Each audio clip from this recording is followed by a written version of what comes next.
Olá, tudo bem? Vamos para o nosso bloco de resolução de questões. Aqui eu separei algumas questões com o tema que nós vimos, ou seja, são questões que cobram conhecimento acerca do artigo 5º da nossa Constituição, tanto sobre a parte penal, como também sobre o devido processo legal. Lembrando que qualquer dúvida que você tiver, estou à sua disposição. Sem perder muito tempo, vamos para a nossa primeira questão, uma questão de certo ou errado. Delegado de polícia diz assim: o princípio da individualização da pena determina que nenhuma pena passará da pessoa do condenado, razão pela qual as sanções relativas à restrição de liberdade não alcançarão parentes do autor do delito. Gente, esse não é o princípio da individualização da pena, essa frase está errada. O princípio da individualização da pena, na verdade, estabelece que a pena deve ser individualizada de acordo com o autor do delito. Devem ser consideradas as circunstâncias da prática daquela infração, agravantes, atenuantes e assim por diante. Então, não é a questão de apenas ser ou não transferida, mas sim dela ser individualizada. Por isso, essa afirmação deve ser considerada como errada. O que se está tentando aqui é confundir o candidato mesclando dispositivos do artigo 5º, ok? Fique muito atento. Mais uma questão na tela, olha aí. Sobre os direitos e garantias fundamentais na Constituição de 88, assinale a alternativa correta. Ele quer a frase correta. Letra A. Não haverá pena de morte, exceto em caso de guerra declarada. Nós vimos isso. Eu, inclusive, comentei que a primeira questão que eu fiz na minha vida foi uma questão desse tipo. Existe ou não existe pena de morte no Brasil? A regra é que a pena de morte é proibida, salvo nos casos de guerra declarada na forma da Constituição. Então, aparentemente, a letra A seria a alternativa correta, mas vamos ver as demais. A letra B diz assim: não haverá pena de morte em hipótese alguma. Errado, existe a exceção para o caso de guerra declarada. A letra C diz que não haverá pena de morte, exceto para homicidas e terroristas com condenação transitada em julgado. Errado. Nós não temos pena de morte para homicidas e terroristas. Isso não existe no nosso texto constitucional. Letra D. Não haverá prisão perpétua, exceto para estupradores e pedófilos com condenação transitada em julgado. Também errado. A nossa Constituição proíbe a pena perpétua de privação de liberdade. E não há exceção no texto constitucional. Por isso, a letra D também está errada. Letra E. Não haverá penas de trabalhos forçados, exceto para os que forem condenados por crimes inafiançáveis e insuscetíveis de graça. Também errado, não há essa exceção.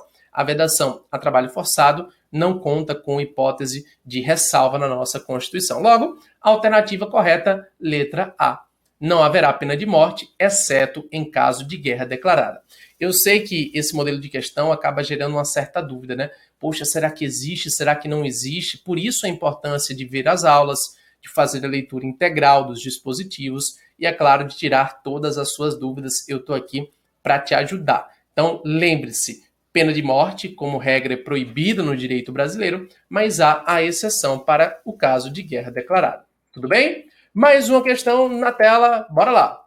Uma lei que considerasse a prática de racismo crime inafiançável, sujeitando o autor do crime à pena perpétua de reclusão e de trabalhos forçados, seria inconstitucional. Letra A. Apenas por ser vedada a instituição de penas perpétuas. Será? Letra B. Apenas por ser vedada a instituição de penas de trabalho forçado. Vai pensando. Letra C. Por ser vedada a instituição de penas perpétuas e de reclusão. Letra D. Por ser vedada a instituição de penas perpétuas e de trabalhos forçados. E letra E. Apenas por ser vedada a instituição de crimes inafiançáveis. Gente, nós vimos, o que está sendo cobrado aqui é a proibição de certas penas.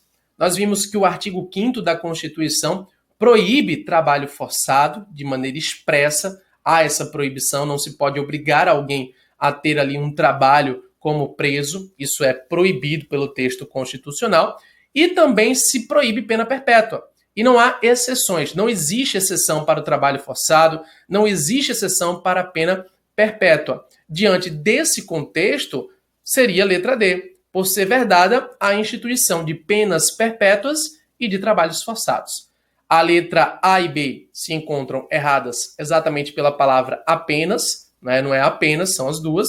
A letra C se encontra também errada porque fala em pena de reclusão. A pena de reclusão é admitida no direito brasileiro. E a letra E está errada por falar apenas e está errado por falar crime inafiançável, porque crime inafiançável existe. Inclusive, a prática do crime de racismo é um crime inafiançável, conforme a nossa Constituição. Logo, a alternativa correta, letra D, né, seria inconstitucional, já que é vedada a instituição de penas perpétuas e de trabalhos forçados. Tudo bem? Nada de outro mundo. Como você pode ver até agora, as questões que nós realizamos são questões que cobram literalidade do texto constitucional. Por isso é muito importante fazer a leitura do artigo 5º, né? Leia o artigo 5º, porque ele é muito explorado em prova. E também entenda, né? Não vale a pena só você memorizar o que tem no artigo 5º. Tem que entender os seus dispositivos, certo? Agora, uma questão de conjunto de itens para a gente variar. Nós fizemos questão de certo ou errado, fizemos questão de alternativa direta, e agora uma questão de conjunto de itens muito importante que diz assim: quanto à Constituição Federal de 88, analise as afirmativas a seguir. Item 1. As presidiárias serão asseguradas condições para que possam permanecer com seus filhos durante o período de amamentação. Vai pensando. Item 2. A pena será cumprida em estabelecimentos distintos, de acordo com a natureza do delito, a idade e o sexo do apenado. Item 3. Será vedada a ação privada nos crimes de ação pública, mesmo se esta não for intentada no prazo legal. Ora, gente, nós sabemos que não é vedada a ação privada, muito pelo contrário, a ação privada ela pode ser proposta de forma subsidiária à ação pública se esta não for intentada no prazo legal. Logo, os itens corretos são itens 1 e 2. De fato, as presidiárias possuem esse direito de permanecer com seus filhos durante o período de amamentação, é uma garantia do artigo 5º, e também existe, né, esse tratamento no estabelecimento prisional de acordo com o delito, de acordo com a idade e com o sexo do apenado, visando assegurar a dignidade da pessoa humana. Então, entre esses 3 itens, o único que não representa o texto constitucional é o item 3, por falar que é vedada a ação privada nos crimes de ação pública, mesmo se esta não for intentada no prazo legal. Errado, porque a nossa Constituição prevê a ação privada subsidiária da pública quando ela não for intentada no prazo legal. Tudo bem? Então, muita atenção com esses detalhes. Como você pode perceber, é uma palavra que muda, é um detalhe que faz a diferença e é exatamente esse detalhe que pode gerar a sua aprovação ou a sua reprovação. Então, muito cuidado, tá bom? Agora, uma de certo ou errado para a gente treinar. Olha aí. Brasileiros naturalizados poderão ser extraditados pelo Brasil por crime de tráfico de drogas, desde que, atenção, desde que praticado anteriormente a naturalização. Gente, essa afirmação está errada, tá? Por conta da parte final, por conta do desde que. Vamos lembrar? O artigo 5º da Constituição basicamente veda a extradição do brasileiro nato. O brasileiro nato jamais pode ser extraditado.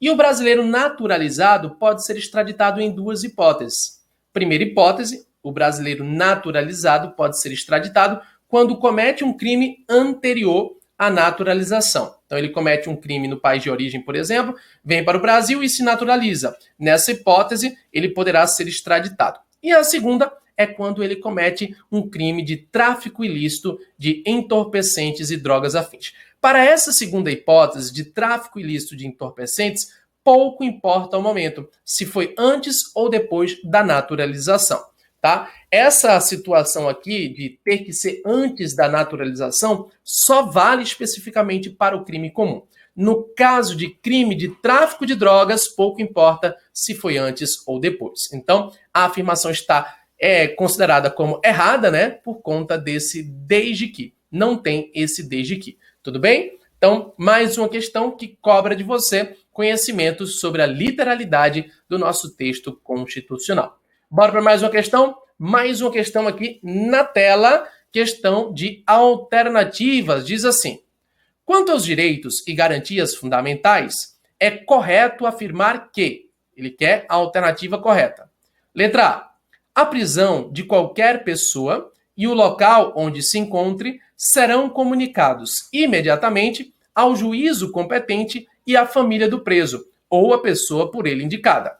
Ora, nós já encontramos a alternativa correta. Afinal, o artigo 5º da Constituição garante essa comunicação como uma forma de proteção do preso. Então, haverá a comunicação tanto ao juízo competente, que poderá relaxar a prisão, como também à família do preso para adotar as providências cabíveis. Aparentemente, portanto, a letra A seria a alternativa correta. Vamos ver as demais. Letra B. A prisão ilegal será imediatamente relaxada pela autoridade policial. Errado, porque não é pela autoridade policial, mas sim pela autoridade judiciária competente, tá? O juiz. Letra C.